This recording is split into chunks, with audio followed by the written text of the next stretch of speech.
مسجد اقصی کے احاطے میں اسرائیلی پولیس اور فلسطینیوں کے درمیان جھڑپوں میں مزید 31 فلسطینی زخمی ہو گئے ہیں۔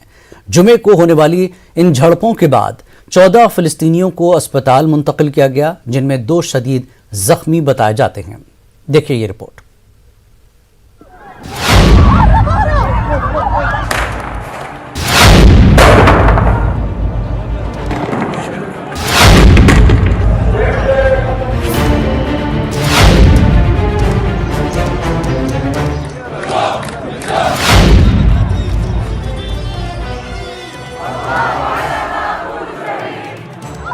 مقبوضہ مشرقی یروشلم میں اسرائیلی فوج اور فلسطینیوں کے درمیان جھڑپیں شدت اختیار کر گئی ہیں۔ آج الصبح اسرائیلی پولیس نے نماز فجر کے بعد ربڑ کی گولیوں اور براسٹ بم کا استعمال کرتے ہوئے مسجد اقصی پر دھاوا بول دیا، جس میں 3 صحافیوں سمیت مزید 30 فلسطینی زخمی ہو گئے ہیں۔ فلسطینی ریڈ کراس ایمبولنس سروس کے مطابق جمعے کو ہونے والی ان جھڑپوں کے بعد 14 فلسطینیوں کو اسپتال منتقل کیا گیا ہے، جن میں 2 شدید زخمی بتائے جاتے ہیں۔ اسرائیلی پولیس کا دعویٰ ہے کہ اس نے اس وقت مداخلت کی جب سینکڑوں افراد پتھر برساتے اور آتش بازی کرتے ہوئے مغربی دیوار کے قریب پہنچ گئے تھے، جہاں یہودی عبادت میں مشغول تھے۔ عینی شاہدین نے بتایا کہ اسرائیلی پولیس صبح کی نماز کے بعد کمپاؤنڈ میں داخل ہوئی اور تقریباً 200 فلسطینیوں کے ہجوم پر ربڑ کی گولیاں اور اسٹن گرینیڈ فائر کیے۔ جواب میں فلسطینیوں نے پتھر برسائے۔ عینی شاہدین نے بتایا کہ پولیس نے جھڑپوں کے ویڈیوز بنانے والے صحافیوں کے گروپ پر بھی ربڑ کی گولیاں چلائی۔ مسجد میں موجود فلسطینیوں نے اسرائیلی پولیس پر مسجد کے احاطے میں ایک درخت کو آگ لگانے کا الزام لگایا، جبکہ پولیس کا کہنا ہے کہ آگ فلسطینیوں کی جانب سے آتش بازی کے نتیجے میں لگی۔ حالیہ کشیدگی کا آغاز 15 اپریل کو اس وقت ہوا تھا جب یروشلم کے قدیم شہر میں فلسطینیوں اور اسرائیلی فورسز کے درمیان مسجد اقصی کے احاطے میں تصادم ہوا تھا۔ بعد ازاں اسرائیلی فورسز نے مغربی کنارے میں بھی کارروائیاں کی تھی۔ ان کارروائیوں کے بعد یروشلم میں روزانہ کی بنیادوں پر تصادم کے واقعات پیش آ رہے ہیں۔ فلسطینی وزارت صحت کے مطابق مارچ کے بعد سے اب تک اسرائیلی فورسز نے مغربی کنارے میں 29 فلسطینیوں کو ہلاک کیا ہے۔ ادھر اسرائیلی پولیس کا کہنا ہے کہ مارچ سے لے کر اب تک مختلف حملوں میں 14 اسرائیلی شہری ہلاک ہوئے ہیں۔ جمعرات کو امریکی محکمہ خارجہ کے ایک وفد سے ملاقات میں فلسطینی اتھارٹی کے صدر محمود عباس نے کہا کہ مقبوضہ مشرقی یروشلم اور مقبوضہ مغربی کنارے میں بڑھتی ہوئی کشیدگی کا ذمہ دار اسرائیل ہے۔ مسجد اقصی میں نماز جمعہ کے لیے دسیوں ہزار مسلمانوں کی آمد متوقع ہے۔ مسلمانوں کے مقدس مہینے رمضان کے آخری 10 دنوں کے لیے جمعہ سے یہودی گروپوں کے دورے روک دیے گئے ہیں۔ Bureau report, news 18 Urdu.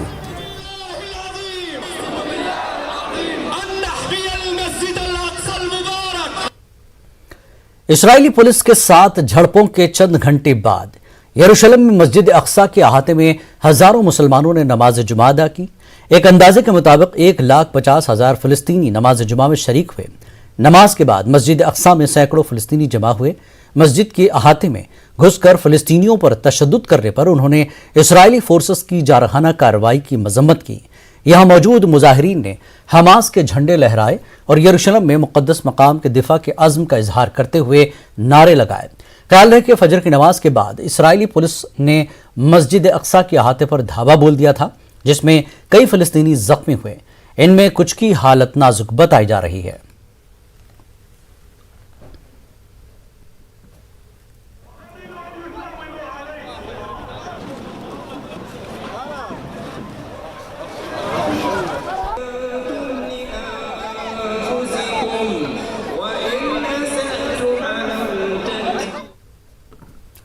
Sweden میں مسلم مخالف تشدد، قرآن مجید جلائے جانے اور یروشلم میں مسجد اقصی میں تازہ جھڑپوں کے بعد حالیہ تشدد کے خلاف بنگلہ دیش کے دارالحکومت میں ہزاروں افراد نے ریلی نکالی۔ مظاہرین نے بینرز اور پلے کارڈز اٹھا رکھے تھے جن پر لکھا تھا سویڈن پولیس شرم کرو اور مسجد اقصی میں بربریت بند کرو۔ مظاہرین نے ریلی میں بنگلہ دیش اور فلسطین کے جھنڈے بھی اٹھا رکھے تھے۔